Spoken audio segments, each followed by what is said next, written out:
And we're live, isang mapagpalang hapon sa ating mga learners, teachers, parents, at EdTech enthusiasts mula Luzon, Visayas at Mindanao, lalo na sa mga nakatutok sa ating Itulay online tutorial. Hello po!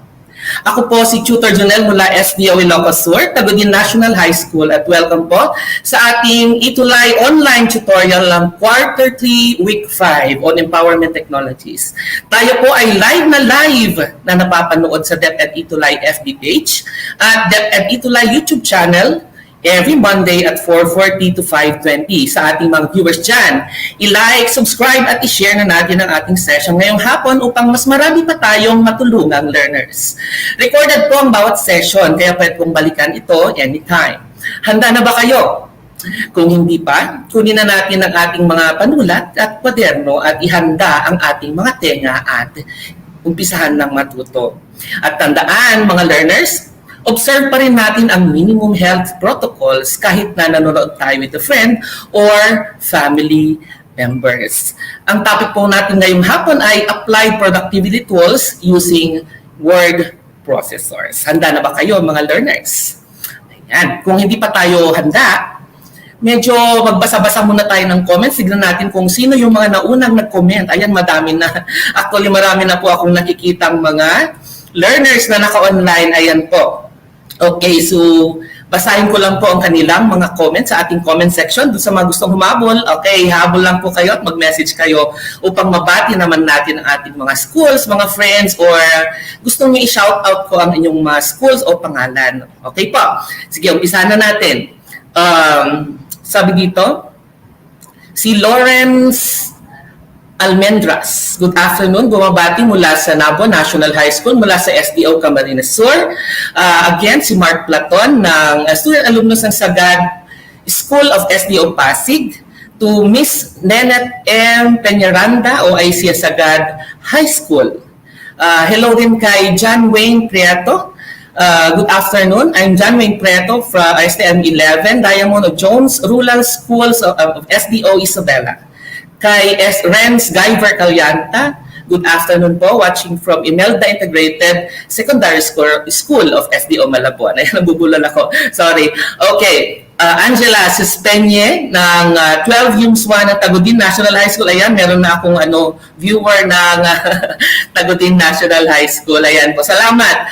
Kay Jonathan Fernando Sanchez, good afternoon, 12 Yums 3. Tagudin National High School. Angela Suspenye, ayan. Okay, and last but not the least po ay mamaya babalikan natin si Frances Carel Bayan, STEM 11 Gold ng Jones Rural School ng SDO Isabela. Ayan, so yan po yung ating mga comments ng ating mga live viewers. Okay, so umpisahan na natin ang ating pagkatuto ngayong hapon. Okay, so ayan po ang ating yung ating i-discuss ngayong hapon. So napakarami, hitik na hitik po ang ating leksyon ngayong hapon.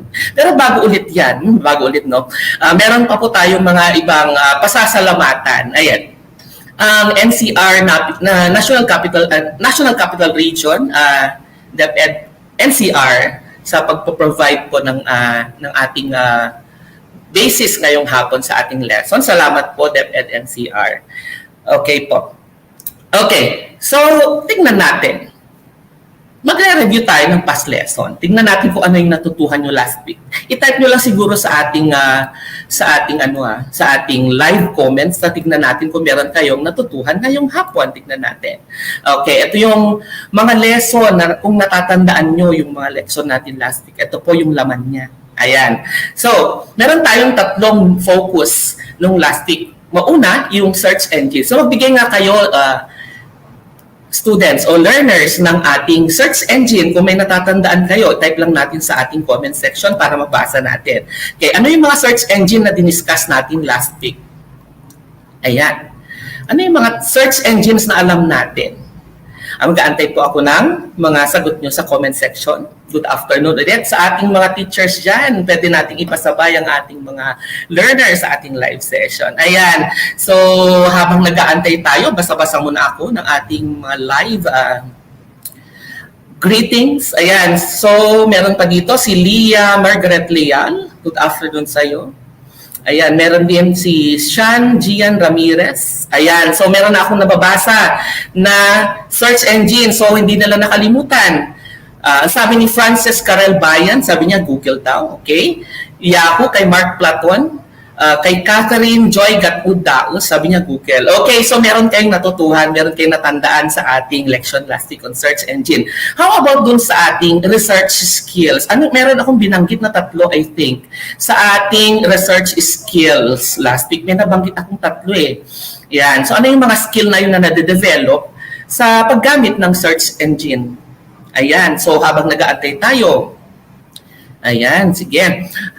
Habang nag-aantay tayo, may pahabol. Okay. Good afternoon daw kay kay William Marie Abelia. Ayan, 12HE1 ng TNHS. Ayan, so dumadami yatang nanonood sa atin sa TNHS. Okay. So, ano yung mga skill na meron tayo na de-develop sa atin learners kung tayo ay gumagamit? Anong mga skill? Meron akong nabanggit na tatlo dito last week eh. Okay, so kung di natin matandaan, siguro pwede na nating bigay, yung ating skill na yon. Research skill yung isa. Okay, ano pa yung dalawa? Meron pa yatang dalawa, no? Okay, kung di nyo matandaan, yung isa na lang antayin ko. Yung ating presentation skills. Ayan, sige. Meron pa siguro, tingnan natin kung sino pa yung nakakatanda ng ating mga natutuhan last week about research skills. Ayan. So, hindi na yata nila matandaan. Sige lang. So, pag nag-aantay pa ako, maybe, siguro nakalimutan natin o pwede natin balikan natin yung ating lection last week, sa ating live session last week, sa ating empowerment technologies.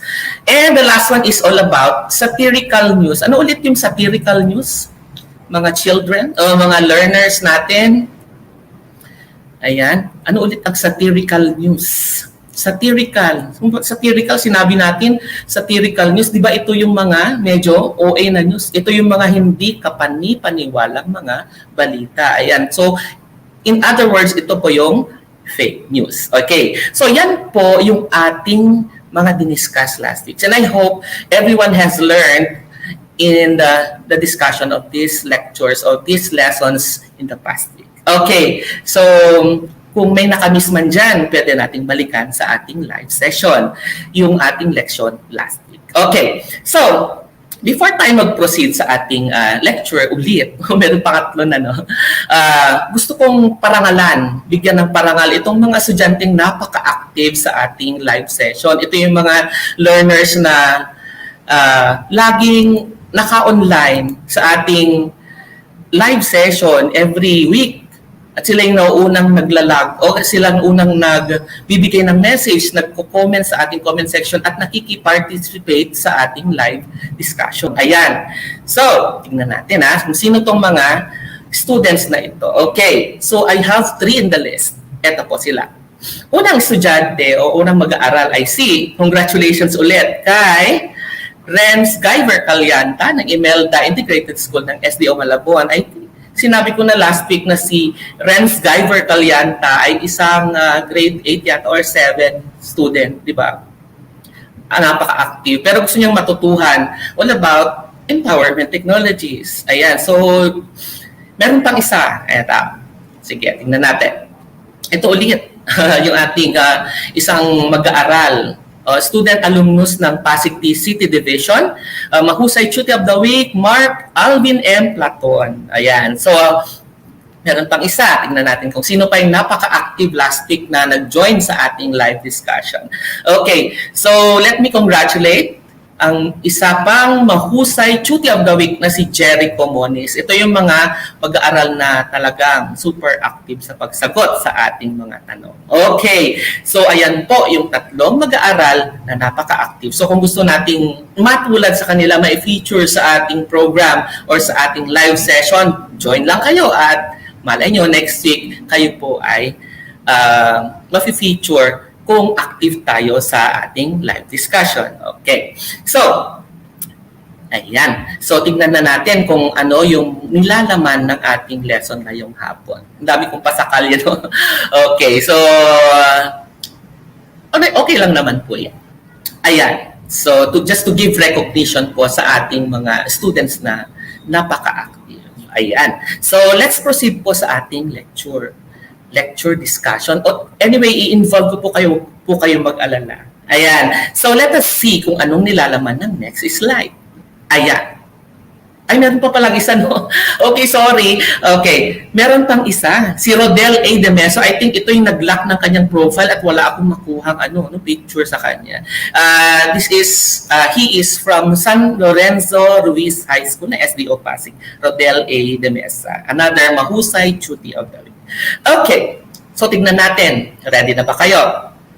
Ayan. I think ready na sila at ready na silang makinig sa ating live session. Okay, wala po akong kasama. Dalawa po yung nakikita nyo sa picture, pero yung kasama ko po ay nasa biyahe.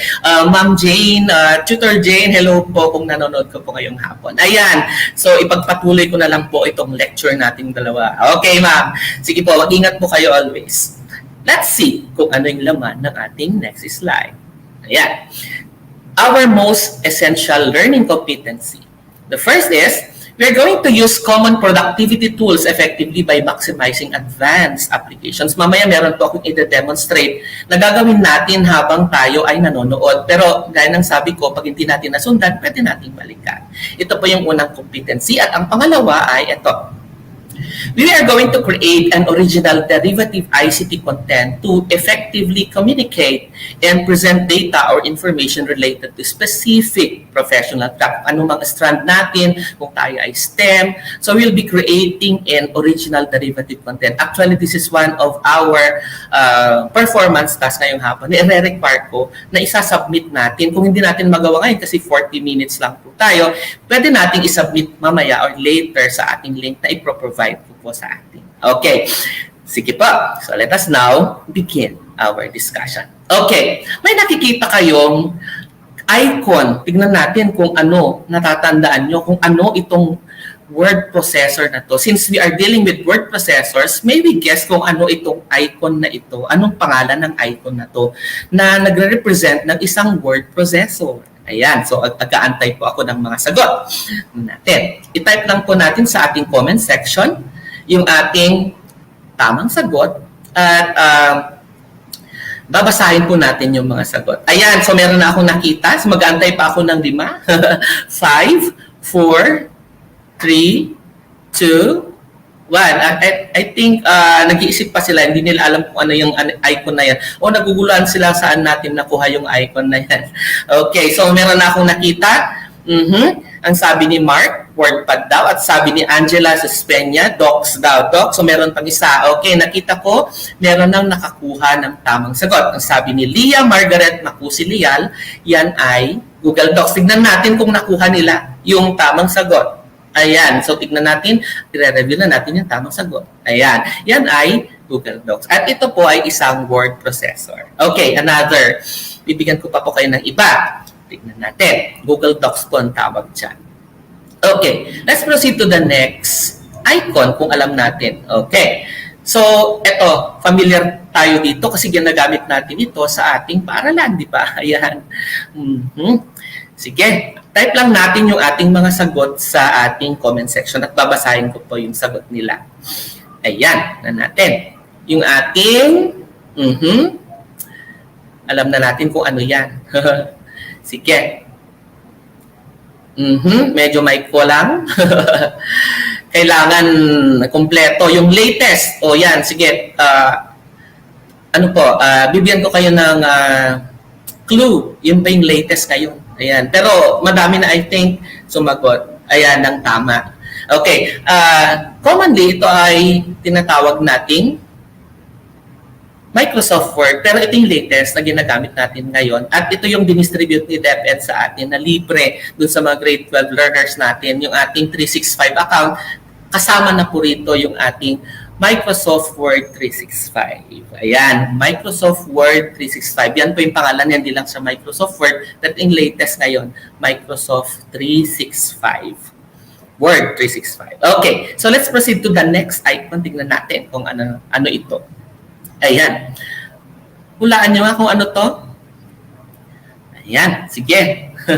Meron na nagsabi kanina, balikan natin yung answer niya, no? May MS Word 2019, ayan, tama rin yan, Mark. Ayan, tama rin yan, Mark, yung sagot mo. Sige, tingnan natin yung isa. Sige, parang hindi sila familiar dito sa ano na to. Sa ating icon. Hindi nila ginagamit to. Usually, hindi nila ginagamit to. Naiintindihan naman natin hindi nyo ginagamit kasi namomonopolize tayo ng yung ginamit natin kanina, pinakita natin kanina na MS Word 365. Ayan. So, natin. Since wala pa, i-reveal ko na ba yung tamang sagot? Sige, re-reveal na natin para naman meron tayong bagong kaalaman. Okay. So, tingnan natin yung tamang sagot. Re-reveal na natin in 5, 4, 3, 2, 1. Ayan. So, yan po. LibreOffice. Available po ito. Libre lang yan. Pwede nyo lang i-download yan sa ating Play Store or sa ating yung isang sa iPhone niya tayo medyo nakalimutan ko. Sige, sa iStore, ayan, pwede natin i-download yan, i-install sa ating mga laptop, pwede po sa phone yan, meron pong libre talaga yan, and that is an open source software. Open source meaning to say, wala tayong babayaran, libre lang yan. Pwede lang natin i-redistribute, ayan, pwede lang natin siyang kopyahin, wala po siyang license, libre, kaya tinawag siyang LibreOffice. Ayan, so po pwede yan po sa Windows, pwede po natin i-install yan, LibreOffice Writer. At isa rin itong word processor. Okay, next. Tingnan naman natin ito. Ayan, familiar kayo dyan. Tingnan natin. Ayan, so tingnan po natin kung ano yung ating icon na yan. Natin kung ano yung icon na yan. Familiar ba sila? May nahuli sa kanyang sagot. Sa kanyang sagot. Medyo nahuli-huli. Sige, mag-aantay po ako. Ayan, so, ng tamang sagot, siyempre dapat tama, no? Para, ano, sige. Ayan, parang hindi pa nila matandaan. I-reveal ba natin ang tamang sagot? Sige, i-reveal na natin. I-reveal na ba natin? 5, 4, 3, 2, and 1. Ayan. So, walang sumagot. Ayan. Ayan. So, ito yung ating Apache Open Office Writer. Itong word processor na ito can be installed also in Windows. Pwede rin yung install sa Windows na operating system natin. At ito po yung ginagamit din sa ibang operating system na gaya ng Ubuntu. Kung familiar po kayo sa Ubuntu software, operating system, ito po yung kasama niya, Apache Open Office Writer na isa sa word processor. Libre rin po yan. Pwede natin pong i-download yan via internet. Ayan. Medyo maliit lang yung file pero yung functionalities ng ibang word processor ay meron din po sa kanya. Ayan. And last but not the least, ayan. So tignan natin. Identify the name of the word processor. Ayan. Nakikita natin yan. Kikita rin natin yan pero hindi natin ginagamit. So gamitin natin ito mga mag-aaral, mga learners natin. Libre lang yung mga yan. Wala tayong dapat na bayaran. Libre lang yun. Download natin. Okay. So, sige. Sige, agantay po tayo ng answer dito sa word processor na ito. Wala pa yata. Mukhang napapahirapan sila. Sa una pero sa mga last na hindi na. Okay. So libre rin lang po ito. Ang tawag dito ay ayan, Polaris Office. Available lang po yan. Online din. Pero ito kasama, I think, kung di ako nagkakamali, kasama ko ng Solaris na operating system itong Polaris Office. Ayan. Ayan. So, tingnan natin. Meron ba kayong naiisip na ibang word processors? Mamaya, tatanungin natin. Siyempre, marami pa kayong alam. Pero ano ba ang word processor? Tingnan natin kung ano ang definition ng word processor. By the way, ito yung top 5 na mostly ginagamit na word processors as of the moment. So, ito po yung function. Ano pa ang word processor? Ano ba ang word processor? Okay, let us define. A word processor is a device or a computer or device program, nabubulol ako, sorry, that often provides the entry, edit, format, and text through output with some additional functions. May additional functions ay i-discuss natin, ite-demo po natin ng live. Sana meron masundan nyo ako no, para magawa natin mamaya. Okay, so ito ay isang program na pwede tayo mag-enter, mag-edit, mag-format ng kahit anong output na gusto natin gawin. Yung mga limang yan. Ayan. So, gaya ng sinabi ko kanina, kung isang word processor ay pwede mag-edit, mag-entry, sir, yung alam ko paano po. Okay, ano ba yung iba pang word processor na alam natin? Meron pa ba tayong alam na word processor? Ayan, so i-type natin yung ibang word processors na alam natin aside from dun sa limang binanggit ko kanina. Ayan, so meron silang meron silang mga tinype dito at babasahin natin. Ayan. So, meron ako nabasa dito. Ang sabi ni Catherine Joy Gattudaos, WPS Office. Yes, totoo yan. That's one of the word processors that we can install. Pwede po yan install sa ating cellphone, sa mobile phone natin at sa laptop. Ayan, libre po yan. Libre lang po natin ma-download yan. Okay. Ayan. So, meron pa ba? Sabi ni Mark Platon, WordPad, I think, hindi kasali si WordPad. Text document, lang yan. Editor lang ang WordPad. Ayan. Ang sabi ni Leah Margaret Leal, ayan, active si Leah Margaret. SoftMaker Free Office, I think hindi ko pa narinig ito, pero titignan natin kung ano itsura niyan. So, to-install natin yan sa ating mga desktop later, baka mag-hang na yung ating desktop. Pero titignan natin yan. Pero I think legit naman ito, narinig ko na itong SoftMaker Free Office. Ayan. Hindi po. Ang Microsoft Excel po ay hindi siya word processor. This is considered as a spreadsheet. Ayan. Dropbox Paper daw, sabi ni John Eric David Rapaya. Meron pa. Software Free Office. Ayan. Zoho Docs. Meron pa. Sabi ni Catherine Gatwood. Ayan. Apple Works. Ayan. So, ang dami yung alam na word processor. No? So, ginagamit ba natin yan? So, lahat ng word processor na yan ay pwede kang gawin. Pwede mong gawin lahat yung mga binanggit ko kanina. Ayan. So, let us now try to, tignan natin, to learn these advanced features. Ayan. Una, ang gagawin natin, gagawa tayo ng isang table of contents. Sino po ang nagre-research sa atin? So, gagawa tayo ng isang table of content na automatic. Ayan. So, ito kasi yung pinakamahirap minsan na gawin, no, yung table of content, lalo na pagka nagre-research ka. Ide-demo natin yan. Yung isa ide-demo pa natin ay, we are going to make references or to manage references, lalo na sa mga nagre-research dyan, may research na subject. Tutulungan namin kayong mag-manage ng references automatically from our MS Word, yung ating MS Word 365. And last but not least, na ite-demo natin ay yung paggamit ng mail merge. Ayan, signan natin kung ready na kayo. Okay na ba? Ayan, ready na kayo. Tingnan na natin. At tayo na ay mag-demonstrate at magkakaroon ng isang quick na demonstration para naman meron tayong gagamitin sa ating pang-araw-araw na pamumuhay bilang mag-aaral. Ayan, at i-apply natin sa ating mga klase. Okay, so let me just share my screen, yung ating screen. Yung una na sinabi ko kanina, i-demo natin kung paano yung ating, yung ating table of contents. Pangalawa, manage reference, and third, yung ating mail merge. So, i-stop ko yung ating presentation at mag-share lang po ako ng ibang presentation. Yung ating screen. Ayan. So, antayin lang natin. Habang nag-share po ako ng screen, window, tapo na naman siya dito. Nasaan na siya? I-share ko na lang yung entire screen ko.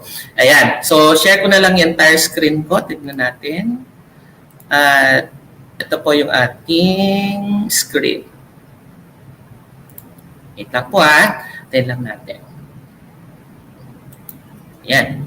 So, Kikita ba natin yung ating screen? Mga learners, siglit lang. Ayan. Ating entire screen. Nakikita niyo na ba ako? Yung ating shinare. Parang di naman siya nakikita. Wait lang po Nakaroon ako ng technical difficulty. Ganyan po talaga pag live. Ayan. I-share ko lang po yung ating screen.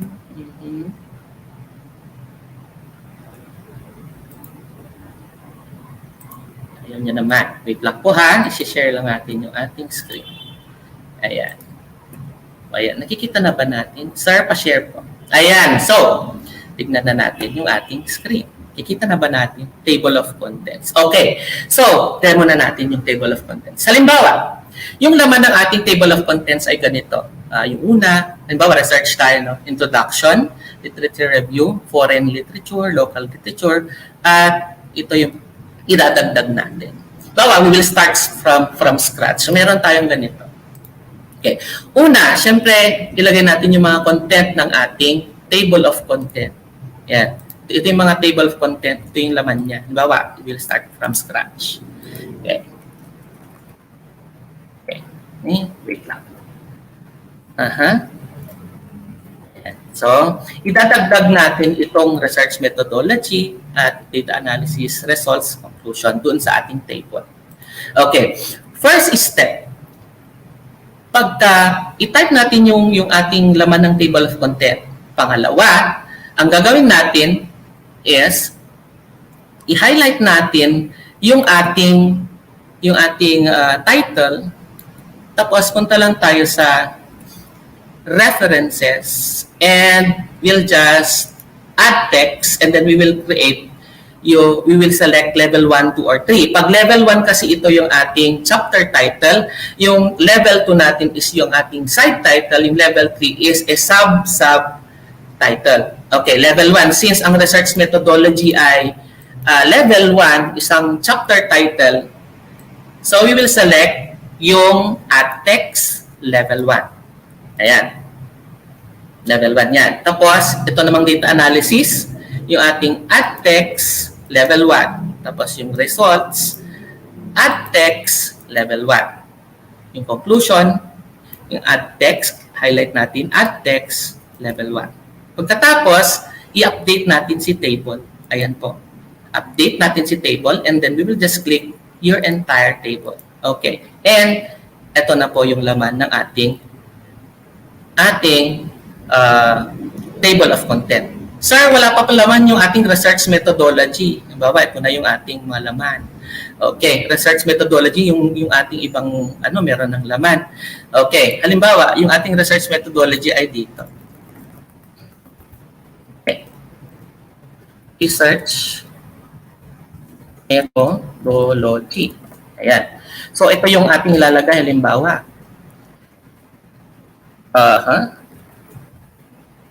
Ilalagay natin. Bilis na mag-type.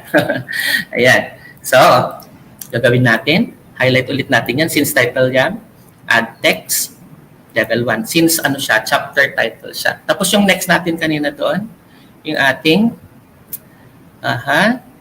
yung ating data analysis. Okay. So, balik ulit tayo doon. Halimbawa, ang laman ng data analysis natin doon sa next page natin.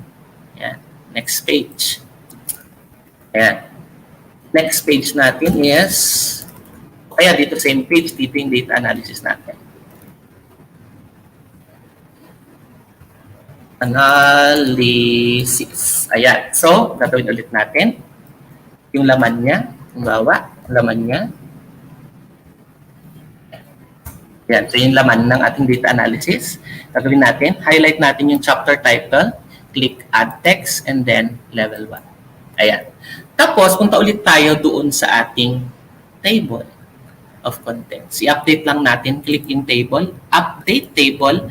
Entire table. At tignan nyo kung mag-update yung page na. Ayun na.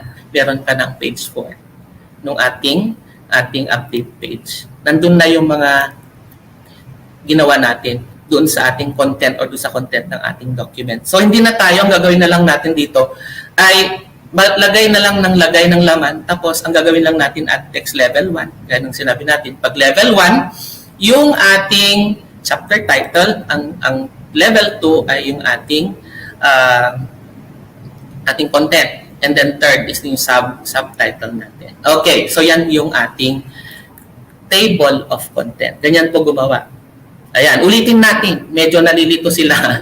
Okay. Type nga ang yes kung yes po. Naiintindihan natin. Ulitin pa ba natin? Anyway, saglit lang naman, sir. Di ba? Okay. Lang naman. Ayan. Delete natin. Okay. Delete natin. Kung kumpleto na yung ating research, ayan na po yung ating research. Ang gagawin na lang natin, ayan. So, ito na. Natapos na natin ito yung laman yung ating research. Lahat to, ito yung laman ng research natin. Na-organize natin lahat. Make sure na before nyo gagawin yung table of content, kompleto na yung ating laman ng ating document na gagawa ng table of content. At nagawa na rin natin yung step kanina, gaya ng sinabi natin. Pag level 1, pag chapter title, at text lang, level 1. Pag chapter title yun pag chapter 1. Chapter title 1. Chapter. Ito yung pala. Ito yung ating level 1. Ito yung ating level 2. Ayan. So, level 2 rin itong literature review, chapter 2. Ayan. At text, level 1. Itong literature review, at text, level 2. Tapos, ito yung foreign literature, at text, level 3. Ayan. So, ito. Tapos, ito, at text, level 3. Itong research methodology is at text level 2. Okay. Suppose, ang gagawin natin, dalhin na natin sa page kung saan natin ilalagay yung table of contents. Natapos na yung first step, meron tayong document. Pangalawang step, nakapag-add text na tayo, and we leverage all the contents of our document. And the last step is that we are now going to create the table of content. Okay, table of content. Then, after which, you'll just select dito yung automatic table. Anong gusto nating format? Ito. Ayan. Meron na yung ating table of contents. At pwede na nating i-edit yung laman ng ating table of contents. Anong gusto nating laman? Anong gusto nating kulay, font size, font type, and so on and so forth. So, yan yung ating table of content. Okay, type natin ng 1 kung medyo nakuha natin. At, continue ba natin? Next. Okay, so yan po yung paano gumawa ng table of content. Okay, next na ito-demonstrate natin is yung ating referencing. Okay, halimbawa, dun sa ating research, meron tayong mga sinulat. Halimbawa, ito yung ating text. Ito po yung ating text nung ating na ginawa natin. And we have obtained this one. Hindi natin kinopya, pinaraphrase natin, ginawa natin. Pero meron tayong basehan. Usually kasi pagka nagre-research tayo, may basehan kung saan natin kinopya. Ganon yung ginagawa natin. To put the reference, meron na ito. Pagka-type mo, gagawin mo na lang. Pagka-type mo, first step, syempre dapat meron kang document o meron kang text na i-reference. Ito na. Next step is we go to ating references. And we will select yung ating managed sources. Okay. O managed sources, mag-new ka lang pagka may bago. Okay. May bago. After which, halimbawa, ang author natin ay si De La Cruz. De La Cruz 1. Tapos, title niya ay Abacada. O yan, halimbawa, year 2022. O, halimbawa lang yan City, halimbawa dito sa Taguig. City. Yan. Tapos, ang publisher ay ABC Publishing. Yan. So, pagka-type natin yan, we'll just select the type of source, kung libro man yan, kung journal or article in periodical, conference proceedings, and so on. So, dito natin pipiliin kung anong reference yan. After which, i-click natin yung OK. Ayan. Pag naka-add na tayong lahat, kumpleto na yung ating mga references, we'll just proceed to the page where the references should be placed. After which, we'll click yung ating bibliography and select kung anong gusto nating reference type. By the way, ang style na nakalagay dito ay APA. Meron din mga ibang format or style ng ating mga mga sources. Pwedeng APA. Usually kasi sa ating research, ginagamit natin yung APA format. Okay, so we'll proceed to the next step, which is to create now the references. Okay, we'll just click bibliography kung kumpleto na yung ating MATLAB, and then we will select yung ating references. References o bibliography yung kailangan. So references naman usually. And automatically, your references are already here. It was already being na-alphabetized na siya. So pwede na naman natin i-edit ito. Halimbawa, sir, gusto ko pa pong magdagdag. Ano pa pong gagawin ko? Itong text na to, may reference siya. Okay. Ito, gagawin natin. Yung ating references natin, add lang natin, click the new, and then, bawa si Sandoval. Sandoval Petra, yan pangalan niya. Okay. Ang title niya ay At Iba Pa. Ayan. So, year 2022, city. Halimbawa, lagi sa Novaliches. Okay, sa Davao. Ayan. Davao City.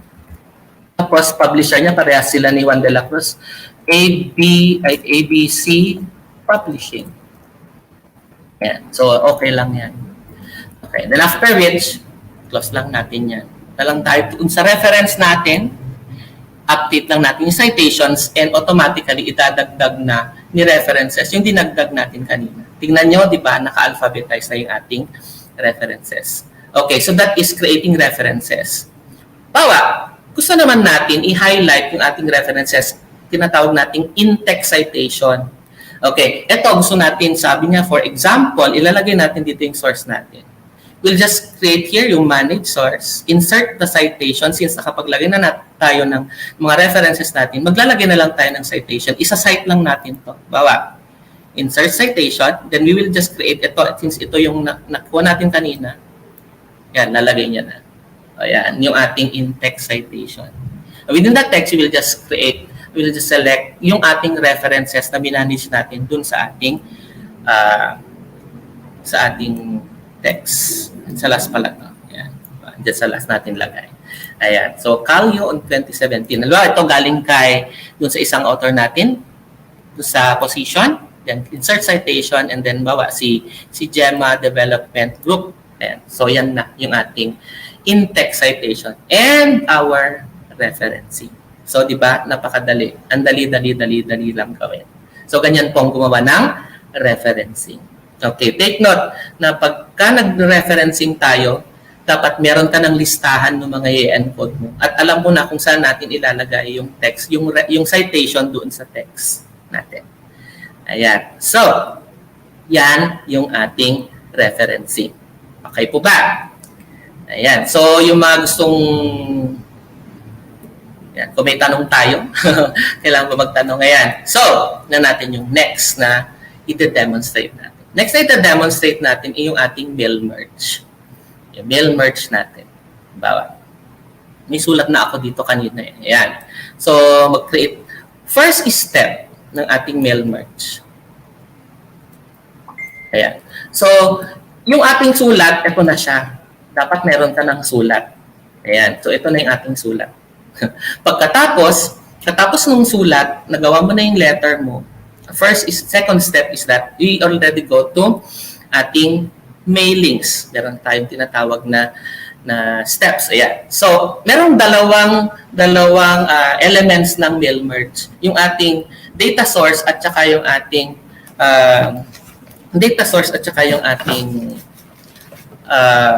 reference table. Yung reference table, yun yung naglalaman ng ating mga iba't ibang address na ilalagay natin. Halimbawa, gagawa tayo ng letter na it will be addressed to 20 people, pare-parehas yung content. Ayan, so pare-parehas yung content, pero iisa lang yung laman ng letter. Halimbawa, nag-a-apply po tayo. Ayan, nag-a-apply tayo ng ating ayan. So, ayan. Bilisan na natin. Ayan. So, ito yung ating ay yung ating letter. Ayan. Sorry. Ayan. So, pagkatapos nun, after ng letter, gawa na tayo. Ito na yung ating source. Okay. So, ang gagawin natin ngayon ay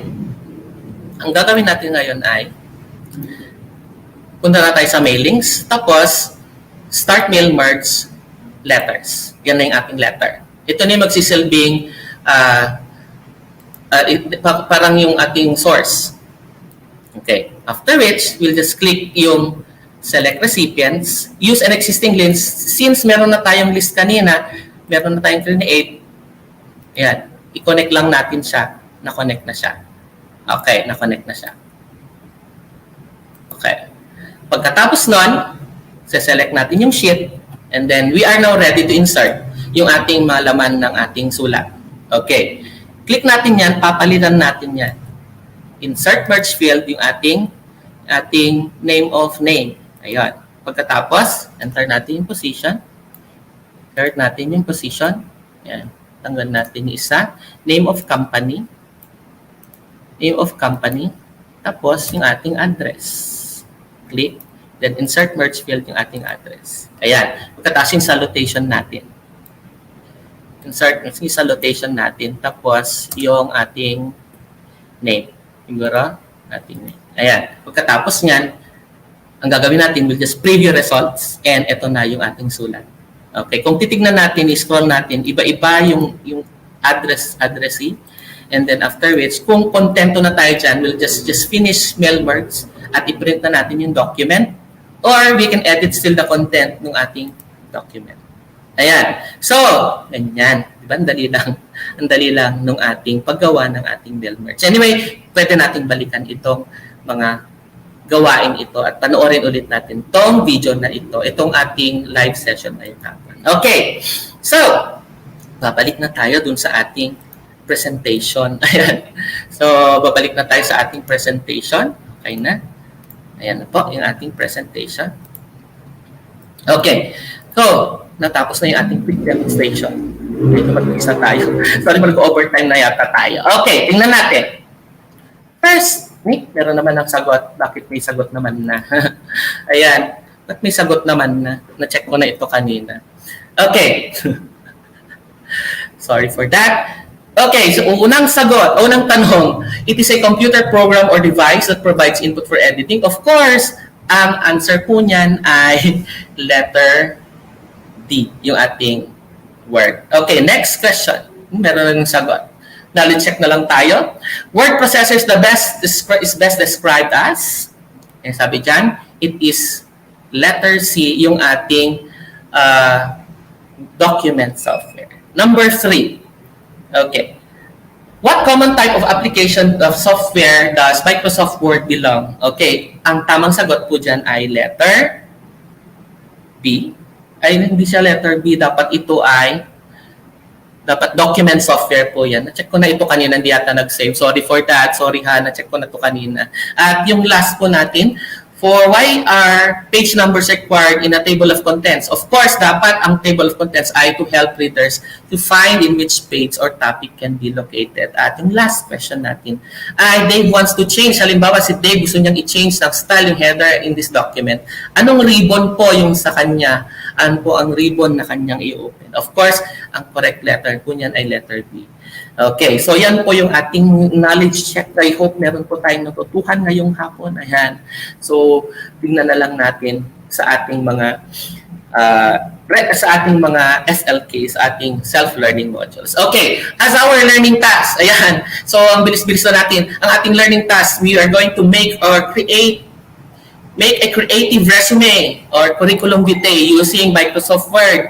Yan. So, dito po natin, meron po tayong link dyan kung saan natin pwedeng panoorin ang paggawa ng business letter. Yan po. Ito po yung ating sample business letter. Pwede nyo pong i-scan dito. Ito po yung i-scan natin. I-scan po dyan po natin. Isa-submit. Or you'll just type tinyurl.com, i-check ito lang submit. Scan lang natin yan. It will direct you to the page where you will submit your creative resume. Ito yung sample resume. O yan, yung filator ko na yung akin. Sorry for that. Okay. So, Ayan. So, we openly welcome your feedbacks, comments, complaints, suggestion through this link, and concerns about how we are doing well, or what do you think that we could do better. I hope you have learned this afternoon. And with that, I am Tutor Junel and Ma'am Jane, or Tutor Jane of SDO Puerto Princesa, saying thank you po. Maraming salamat. And for comments and suggestions, you may email us at edtech.eped.gov.ph. Pakilagay na lang po yung ating mga suggestions, o i-email natin kung meron po tayo. Up next po, yung ating ALS. Ayan. So, this ends our discussion for this afternoon. I think nag-exceed na naman tayo ng oras. Medyo kulang po tayo sa oras, pero I think lahat po ay natuto. Okay, so maraming salamat po sa ating pakikinig. And next na po ang ALS. Thank you for listening and God bless po.